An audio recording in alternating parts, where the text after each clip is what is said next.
Hello, everyone.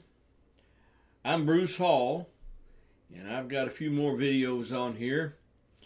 And some of them got several views, some of them haven't.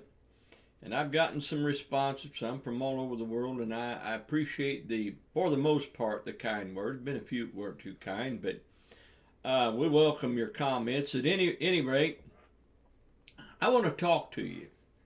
I want this to be public. Divine healing. That's an area of debate for some people. For some, it's not. They just they don't believe it, and that's the end of that. Others look upon you like you're stupid if you do believe it. And then there are those that do believe it, and you hear all kinds of things taught from the group that do believe it. I want to tell you about my experience, and perhaps it'll help someone. And so let's go back to the beginning. I was raised in a Methodist church, and they did not major on divine healing or even mention it that I can remember. But I was raised in southern Indiana, and down the road somewhat from us, there was a church called the Branham Tabernacle, and a man who had a very successful healing ministry back when I was just a kid. Even before that, he started by the name of William Branham. And I heard stories from there as a child. I had a aunt that went down there, and then another uncle that went there, and they both had stories to tell. And they told of legitimate healings that took place. In fact, one of my older brothers said that happened because that boy was in our school, and said, I remember he couldn't do this and he couldn't do that, and after that he run and played. And so I heard stories like that, and what I'm driving at is we just sort of gathered from that healing was something that happened on a rare occasion that God sovereignly moved, or if there was some minister who was real super duper close to God, then he got prayers through occasionally. And that's, as a child coming up, that was just sort of the limit of my, scratch my nose, the limit of my understanding on that. And so I never gave it a whole lot of thought. In 1972, I wandered in a little church, and it was something quite different than anything I'd ever been around. They were hand clapping, stood up for the whole song service, would sing through a song, go back and start the thing over again, repeat the chorus a few times. They just clapped, and everybody shouted and made such a racket. It kind of, for a while, I thought, what is this, and what kind of a church is this? In the Methodist church where I growed up, there were times when, as we called it, the Spirit really moved or really blessed. There was brokenness and weeping. I saw that. And there was a couple of times someone let out a little war whoop during a revival, but that was very, very rare. And anyway, this was hand clapping, stomping, and all of that. Well, long story short, I began to visit that place and sort of fell right in with them. And they taught one of their prominent teachings, which I found out that most of what is called the Pentecostal / charismatic movement taught, that healing was included in the atonement right along with the forgiveness of sins. And they use scripture for it. In fact, I'm going to give you some pros and cons, some for it, some things against it. You make your decision whatever you want. But at any rate, they taught that, showed me in the scripture where the Bible said in James 5, if there's any, I think it's 14:15, is there any sick among you? Call for the elders of the church. They'll anoint you with oil, and the prayer of faith will heal the sick. I didn't know that verse was there, and I thought, wow, that is awesome. I went home and told my family, now if I ever get sick, I'm going to call some elders. I'm not going to waste my time going to no doctors no more. But later on, I did go to some doctors because after they prayed for me, I didn't get well. Well, at that time, through the mid 60s, late 60s, up into the time, that was the 1972 when I come into that, what was known as the charismatic renewal was building up steam, and there were many big name teachers and preachers that come forth, and they were making the teaching of divine healing a lot more famous, and it fell among people who were reputable, where before it was just thought to be a few lunatics here and there. Even though you could go back to the early Pentecostal movement and find men like John Lake, and then before that Alexander Dowie, John Alexander Dowie in Zion, Illinois. They were very successful in that. And but then we had William Branham, who was, for whatever people want to make of him, I'm not here to defend, but he had great successes in healings and all, and so did many of the others. I remember a man by the name of Leroy Jenkins. When he come to town, you'd better find a big coliseum, and he just walked out there as boldly as he could and had results. And there were others. I could mention names: Ernest Angley, Gail Jackson, Jack Cole, all of those men back through those 50s and all. And then even up through the time there through the 70s and 80s, there was some big name. I think I just mentioned one. And I was on that bandwagon, and and we saw people that I believe were genuinely healed of things. Now, we always go, and the Bible says Jesus carried our sicknesses. In the book of Psalm, pardon me for not having it in front of me, 101, 102, somewhere along in there, 103, where David said, "Bless the Lord, O my soul, all that is within me." He said, "Bless the Lord who forgives all of my iniquities, and he heals all of my diseases." All throughout the Old Testament, we had a track record there that God proclaimed himself, "I am the Lord, I am Jehovah that heals you. And I'll take sickness away from you," under the old covenant. Then we come under the new.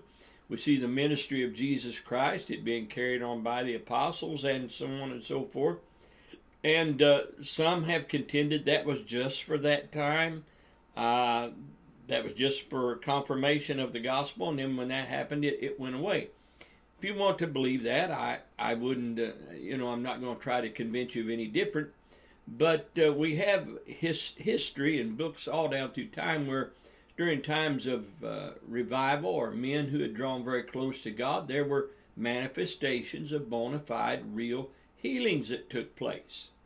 Now, what's been my experience, and is it for us today? Well, there are some of the best. One man who is dead by the name of McCrossan, I believe. He was a great Hebrew Greek scholar in the Presbyterian Church, taught in, I believe it was a university up in Canada, later converted from Presbyterian over to the Pentecostal faith, and he taught from his Greek and Hebrew expertise and his understanding that 1 Peter 2:24, which says, "By his stripes you were healed," that is speaking of physical healing there. That many scholars they've debated that, but it all comes up with the use of the word that's used in other instances to mean physical healing, and does so there.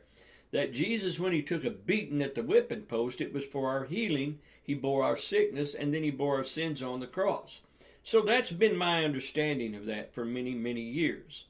Now, this comes down to, and as a Pentecostal, let me back up, we practiced that. We prayed for sick. Now, the problem of it is that my wife come down with cancer.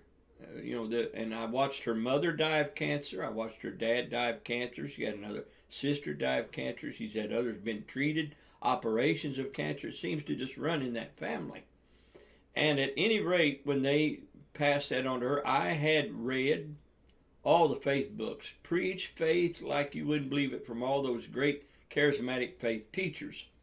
And I'm not saying that's wrong or it's bad. It's faith. Without faith, it's impossible to please God. The Bible tells us that. But at any rate, when the doctor broke the news to us, I have to admit that I didn't rear up there like the great man of God and say, "Hold it just a minute, we're not having any of this."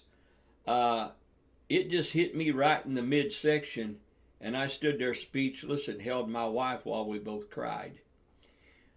We went to the car, and I could see in her, and they already wanted to do an operation, and they did. They opened her up all the way down the front. It's just sickening to watch, and took a portion of her colon out. And excuse me, my phone has went to ringing, and I can't answer that right now. I'm not going to.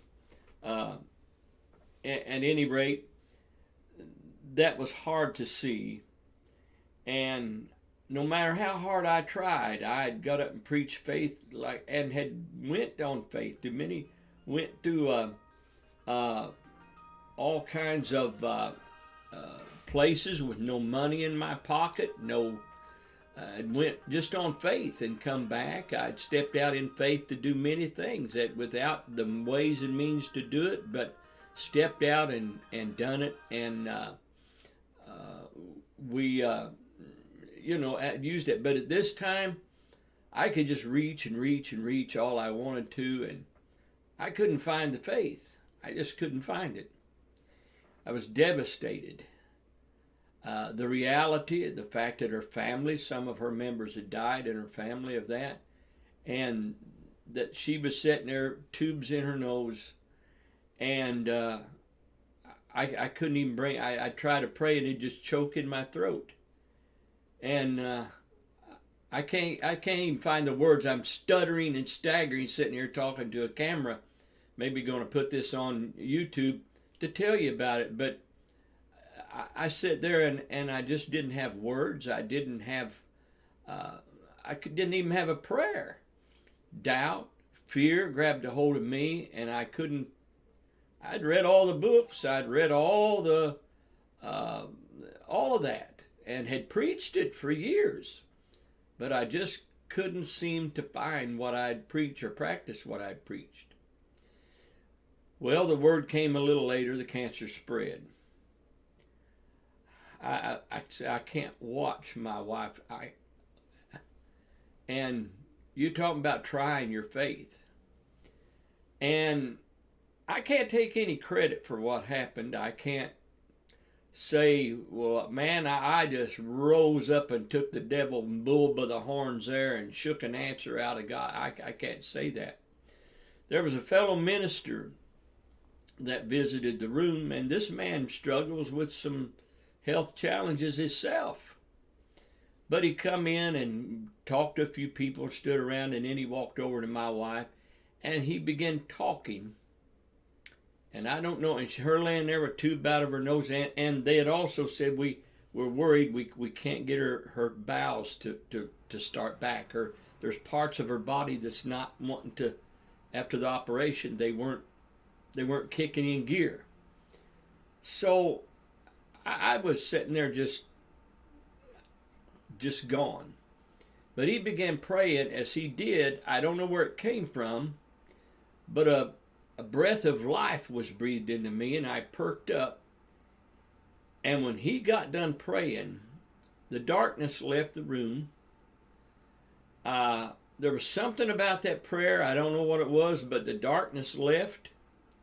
All of a sudden, I was thinking my wife was still, she'd get up and was throwing up and heaving, and then in a thing they had there, and I'd try to comfort her, and I wasn't worried a bit.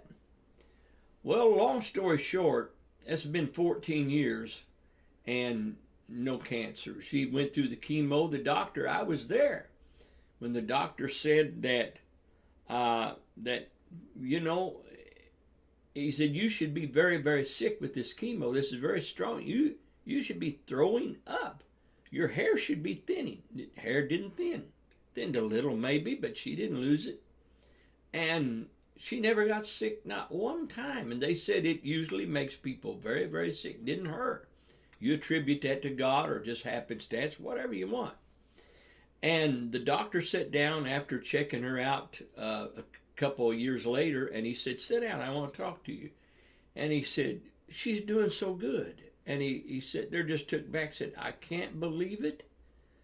He said her condition was bad when she come in here, and she's doing so well. There's not a trace of that. We can't find it. Now, you can give the credit to where you want as a listener. I believe God just had mercy. The Apostle Paul, I believe it's in the book of Philippians, and forgive me for not having my Bible open, but the Apostle Paul talked of one man that was sick and said he was sick and he nearly died.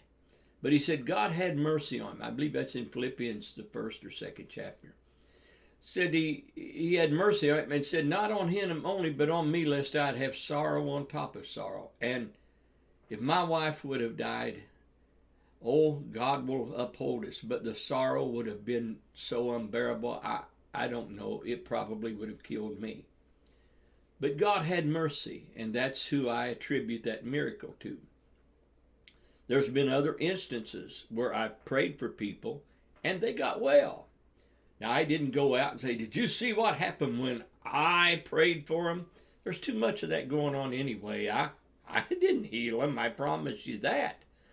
But there's been a few times I've prayed for people and their condition got better and they perked up. One person that's called said, could you just come to the hospital and pray? Said their relative had a massive stroke. I just went in, prayed a simple prayer and left. Well, they let me know later that she's home. Said you're doing a lot better. A few months after that, 3 or 4 months later, they said she's doing just great, fine. And so God does answer prayer to healing. And so that's the positive side of it, that for me, yes, he still does it. Now, our Pentecostal teaching told us that everyone sick had the right to seek God at times of sickness and expect healing to come. If it didn't, it's because there's sin in your life, or you don't have faith, or there's some area of mystery there we just don't understand, but we couldn't change our teaching. Well, okay, I have to say, upon examination of the scriptures, I come up with that a child of God should live until their body wears out and then they lay down and die. And I don't think they should lay down just plagued with every kind of a disease and illness and sickness and just suffer and die horrible death worse than some devil. But at any rate, I have to be honest at this point. While I prayed for a few people and seen them get better or totally well, I've prayed for a lot of other people that did not get well at all, and some have even died after prayer was offered up. And I did my best to pray fervently, believe, and have faith. I've seen them try to have faith. I've seen people come up, that's it, we're healed, I'm better, I ain't worried the doctor's going to have a good report, and they turn around and die. I've seen that. So what do we do? Well, I've started looking for answers. Are we wrong? Have we went a little too far with that? Are there exceptions to the rules? I know all about Paul's thorn in the flesh and all that. I don't have time to get into all that. But anyway, there was a young lady that wrote a book. I've got it laying here, and I think this young lady is a fine Christian. I really think she's a fine Christian lady. I don't agree with her on some of her findings and her theology, but this book, I played a big part, I think, in helping her getting it published. And she did, for whatever else that you may think of her, she did a fantastic job in putting this book together. It's, and I'm not here to promote it, but there's a copy of it right there. Strangers in the Oil. Did God really give us doctors?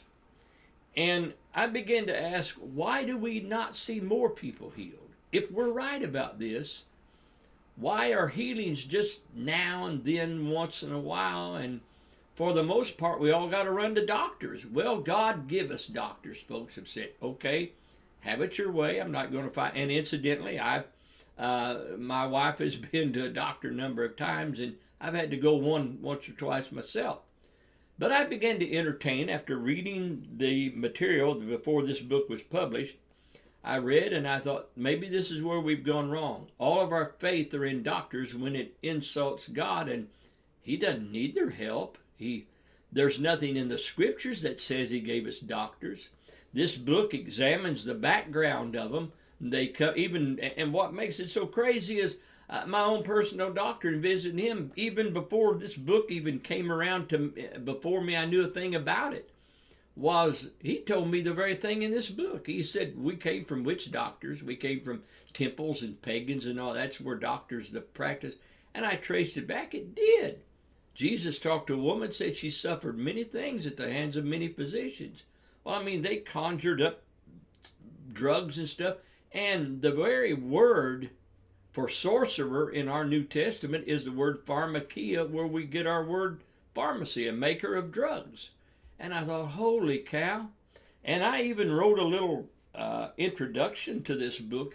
I wrote, and I decided this is what is hindering us, is we're going to doctors.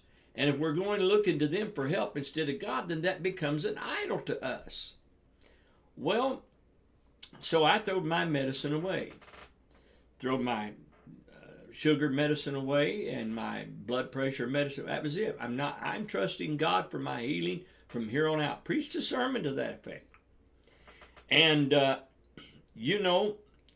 that's been over a year and a half. And guess what? My blood pressure still stays up. Now, the teaching is ignore that, claim your healing, and go on. Well, you try ignoring it with your head beating and pounding and your blood pressure up so high that it's making life uncomfortable.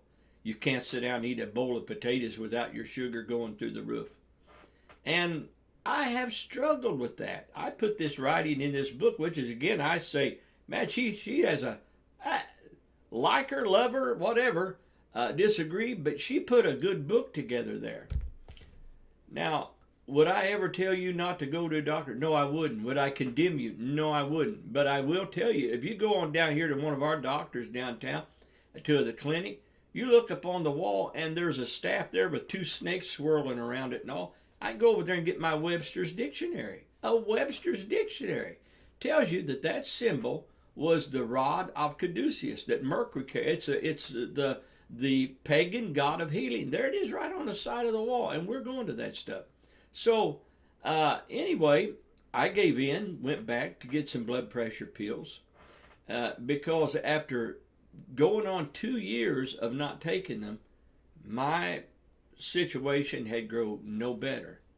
So I don't know that going to a doctor's is the reason why we're not seeing the healings, why we shouldn't, or why we think we should see. I do know this, that Jesus is declared to be the same yesterday, today, and forever. If he healed people back 2,000 years ago, why wouldn't he do it today? And I've often asked people, if the door swung open and you looked over and lo and behold, Jesus of Nazareth himself walked right in here and sat down, and you said, I'm glad you're here. Please heal me of this. Do you think he'd look at you and say, I'm not going to do it? There are just some people I don't heal. You're not one of the lucky ones, and you need to bear this to make you more spiritual. Do you honest? I've asked people, what would you do? Well, I'd ask him to heal me. Why? You're convinced he wants you sick. You're convinced it's a blessing from God. And if it is, if it's such a blessing, why don't you pray for your whole family to get it? If it's doing you such wonderful, marvelous things and you're maturing spiritually through it. Now, God will use things. I agree. God doesn't waste anything. He'll use the wrong things that you've done, everything to contribute toward your spiritual maturity. But I don't see God as the author of disease. I don't see Jesus Christ the same yesterday, today, and forever as one that won't heal. But I've asked myself, then why?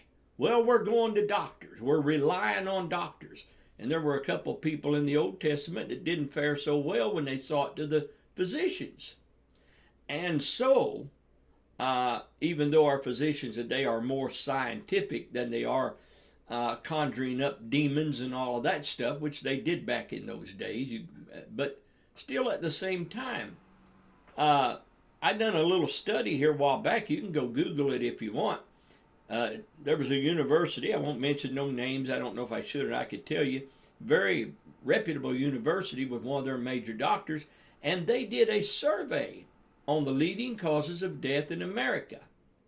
And don't let this discourage you from using a doctor. If you're not getting well, you break a bone, you might ought to go down and get it straightened out. At any rate, the leading cause of death in America, the very leading one, was, other than abortion, that's the leading one. Other than that, the natural cause is heart failure. That was the number one. The number two was cancer. The number three leading cause of death in America was medical error. And there's side effects to some of this medicine. The system has got to a place where, in dealing with surgeries for my wife and all, we have had to jump through hoops. We have had to, it's almost took an act of Congress to get in, and the last surgery she had has left her where she can't even sing no more. They've all failed. They haven't really cured her or anything. She still has problems. She had brain surgery. She still hurts on the side of her head, and part of her hearing's gone. And and if you're telling me that Jesus is healing through these people, he did a pretty faulty job, you know. No, I believe that's the medical science of me, and it does some good. But at the same time, the opposite side of that is it does some bad sometimes. So what is the answer to divine healing? Is it for us or is it not? I've seen it, but at the same time, trying everything, fasting, being anointed, going to other people, having them pray for me, all of that, it hasn't come yet. Confessing, I've read all, don't write and tell me you need to confess the word and you need to do this and you need. I've done all of that for a coon's age, and it hasn't produced.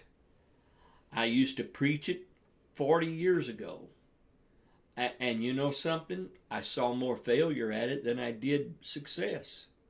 Why? Because churches are full of sick people that come up under that teaching. They tried it, they done it. Now there are some that done it, and I know one man that had cancer in the liver, was given 3 months to live. He done it, and he lived 40 some odd more years. Was alive the last time I talked to him in his 80s. So it has worked for some. Kenneth Hagin has a miraculous testimony where he did that. But others have tried to mimic the same thing and didn't come out so well. Now, perhaps you have all the answers. If you are, I need to steer clear from you because you're way too spiritually superior for me to talk with.